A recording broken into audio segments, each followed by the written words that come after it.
Of agriculture, and today we're going to be talking about a little something different.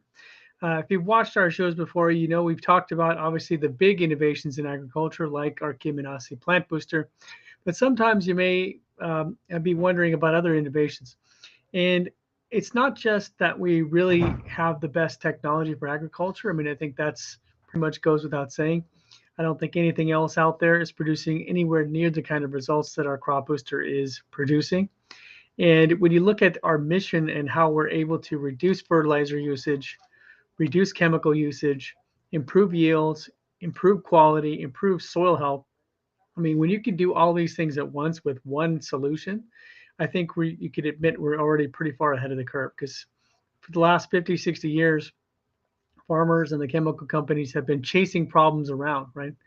They get a good yield with chemical fertilizer, but now the soil's not as healthy, which means the plants are producing more fruit, but they're not as healthy in the process. That makes them susceptible to insects and disease, right?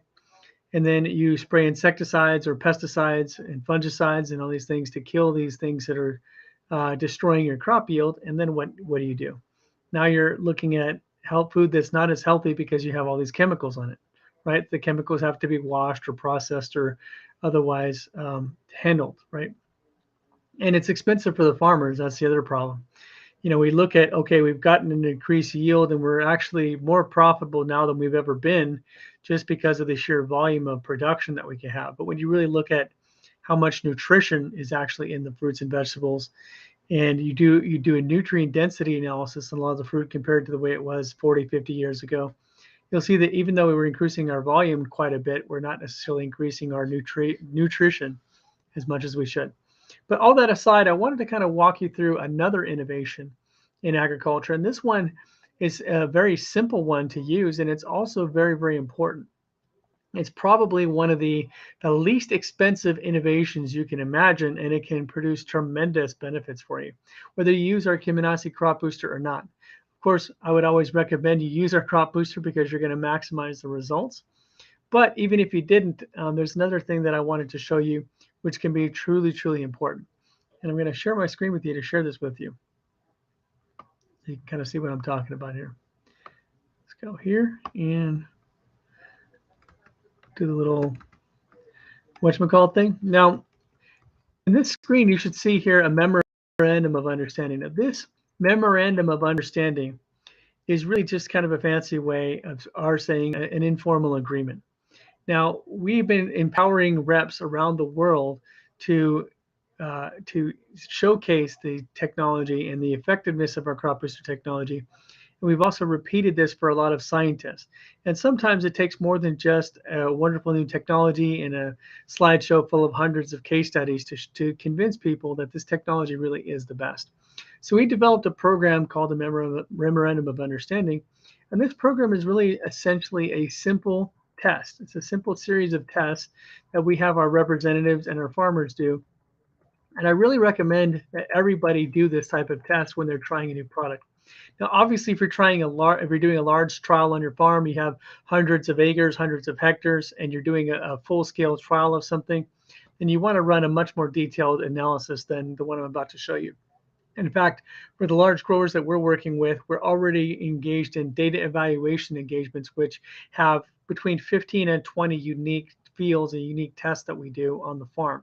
And we work with their science team and their research team to make sure that they're seeing results on each one of those fields. And I'm talking everything from insect resistance, fungal resistance, root density tests, root density yields, all these different things, right? But we scaled that test down for a lot of our smaller farmers that really wanted to try and make a good comparison. And the funny thing is we noticed that all the farmers who are measuring and evaluating our technology always report good results. And yet some of our farmers who didn't have a chance to measure, didn't have a chance to test, they kind of scratch their head at the end of the year. They have some data and sometimes they get a 30, 40% increase in yield on the test fields and they didn't know how they got there because they didn't measure anything, right? So they kind of are left scratching their heads trying to figure out how does this one little change that I made increasing my yield by such a huge margin. And sometimes, unfortunately, if they're really, really skeptical, they'll try to come up with other reasons like, well, maybe that field had a good year for some reason. Maybe the insects just avoided it, whatever, right? We, of course, wanted them to measure everything so that they could determine, hey, why are you getting that 30%? How are you getting that 30%, right?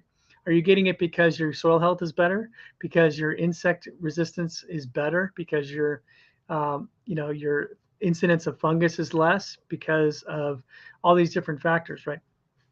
So we developed this program I'm about to show you here, and this is really just, we call it a memorandum of understanding. I can't even say the word, but it's really a simple set of tests, right? The first thing we ask the farmer to do is monthly soil tests. Now, a lot of people watching this are going to say, well, I do soil tests once every 2 years or 3 years, or some people say, oh, I do it every year. Well, the thing about doing soil tests every year is you're really just kind of getting a very broad view. It's kind of like if you imagine, just picture, if you will, the president in the United States, who only checks the nuclear arsenal or the nuclear radar once a year, right? Imagine if they check the radar and says, well, there's no nukes in the air, so I guess we're safe. And then he doesn't look at it for another year. Yet 2 months later, Russia, hypothetically, okay, they send a bunch of nukes our way, but nobody's paying attention to the radar. And what's going to happen to the United States if nobody pays attention to the radar for a year? Well, what's going to happen is we're going to get nuked to death. Now, that's a dramatic example, but let's just assume, like, what's happening in your soil if you're doing a soil test once a year. Yes, you're going to see CEC values and the nutrient values, and you'll be able to say, okay, I can use this much fertilizer for the year and I can get by. And because soil tests cost some money, cost 30, 40 bucks per test, a lot of farmers aren't going to sit there and want to do monthly soil tests. So why are we asking our farmers to do it monthly? Because what we see with our technology is an increase in microbial activity in the soil. And it's very difficult to measure over a long period of time those changes and fluctuations in microbial activity. It's also difficult to measure the differences in nutrients within the crop if you're only doing it once a year. For example, most farmers are doing regular fertilizer applications where they're doing maybe an initial application of the soil, then they're doing another one through fertigation, or they're regular fertigating throughout the season. Or maybe they run for a certain number of a month or two and then they start fertigating going forward. But if you're not doing soil tests, how do you know that the soil even needs the chemicals or the fertilizers that you're using? In most cases, you don't. And a lot of farmers are telling us that when they started doing more regular soil tests, they realized, hey, I don't need to fertilize as much. Or maybe once in a while I need to fertilize, but nowhere near as much as I was putting on before. And in an environment like now, where the cost of fertilizer has gone through the roof, it's more and more important to know how much fertilizer you really need to be putting on your plants. How much do they really need? Now, we want the farmer to look at CEC values because that's a good indicator of overall soil health. It's the amount of cation ions or positively charged ions that soil can capture, which is going to amount to how much and how well the soil is able to hold on to nitrogen and other types of minerals. And of course, that's important to the plant. It's also important to your fertility program. If you can improve your CEC values over time, you're going to be able to reduce fertilizer usage. We like to check microbial population in the soil test as well whenever we can, because again, those microbial populations will fluctuate over time. And if we can do that monthly and see and track what the differences in microbial population and activity, then we can really help the farmer not only reduce his fertilizer costs, but really make the most of the fertility program that he has, so that you get the best bang for your buck, right? The best amount of production and yield and quality for the least amount of inputs. So yes, we do ask the farmer to do a monthly soil test, and some farmers are going to say yes, and some farmers are going to say no. But hey, if we want to get people thinking, what if I did soil tests 2 or 3 times a year instead of once a year? Would that dramatically allow me to dramatically reduce my fertilizer costs? What if you could save 2, 3, 4 tons of fertilizer just by spending 20 or 30 bucks on a soil test every month? It might be worth it, right? We also asked our farmers to do monthly leaf tests, whether you do a sap analysis like in a tree, or you're doing leaf tests, and sometimes people have meters where they measure the photosynthetic activity just by looking at the refraction rates on the leaves. Some farmers like to do leaf bricks tests to actually see how much energy the plant itself has. All these values are very valuable measurements and will tell you how healthy the plants are. And you don't want to wait till the end of your season to figure out, oh, I got a bad crop this year. What if you did that on a monthly basis? You would have seen, even during the growth phase, how much healthier the Echinacea plants are versus control. But in any kind of trial you do, if you do monthly leaf tests, you're going to really see how much of those nutrients are the plants taking up and how much those nutrients are just sitting in the soil and not being used. That's another way you can dramatically cut your input costs, is just by finding out what the plants really need and how much they're actually uptaking into their system. Another thing we like to do, have the farmers to do, and this is something every farmer should do, is a visual inspection of the plants. How green are they?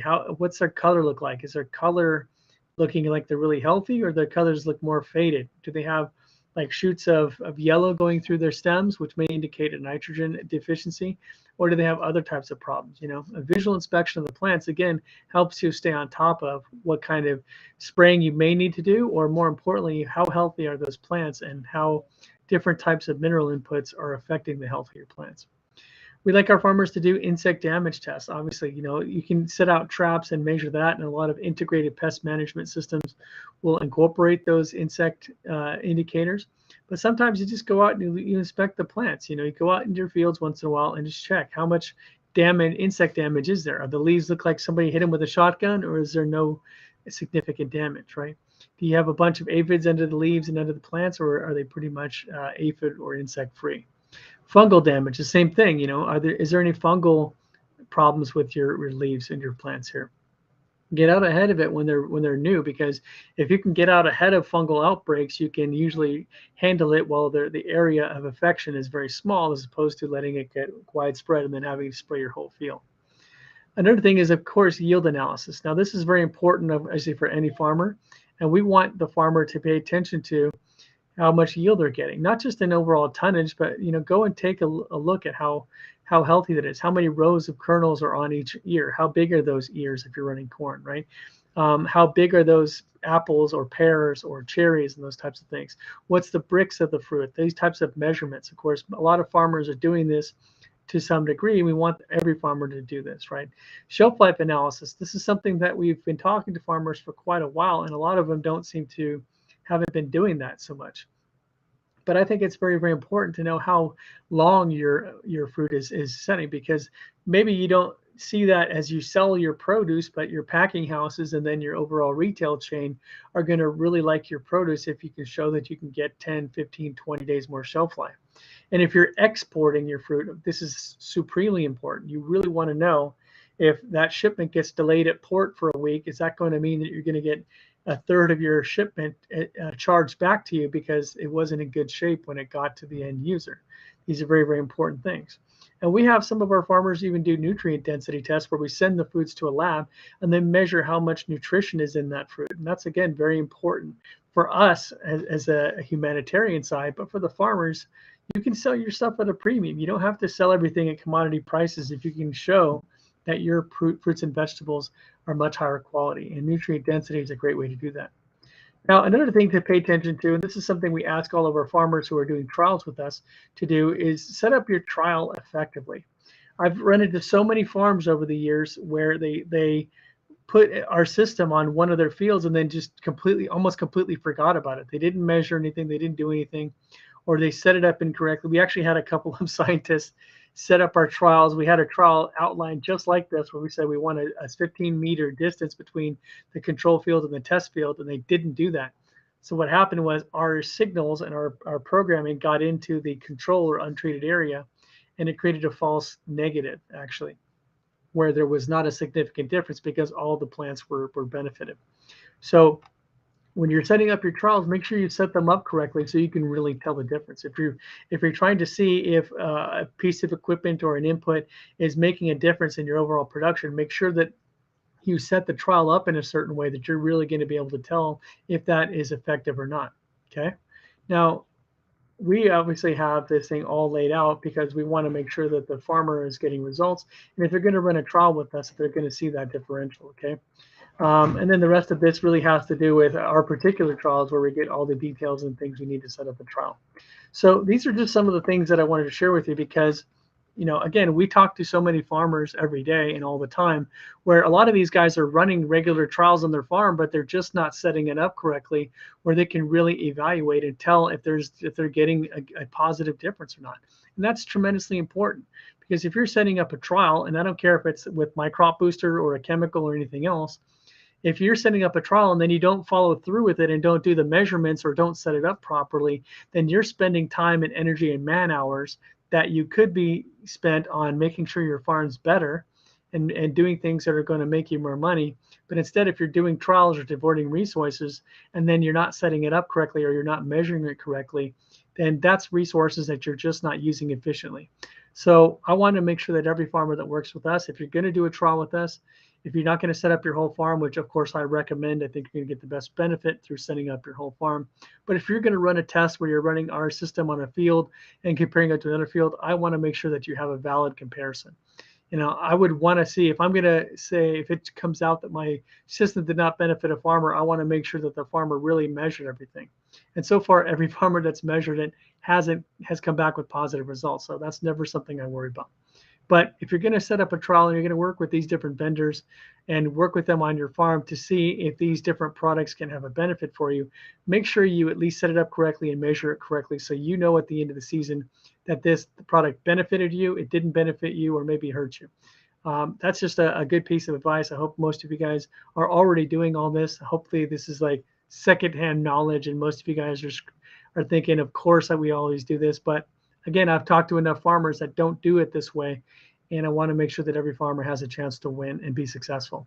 Hope this helped you guys. I want to talk to you. If you have more comments or want more information about my Kiminasi crop booster, please send us an email at service@harvestharmonics.com or give us a call at 1-727-324-6750. Thanks a lot, guys, and have a great day.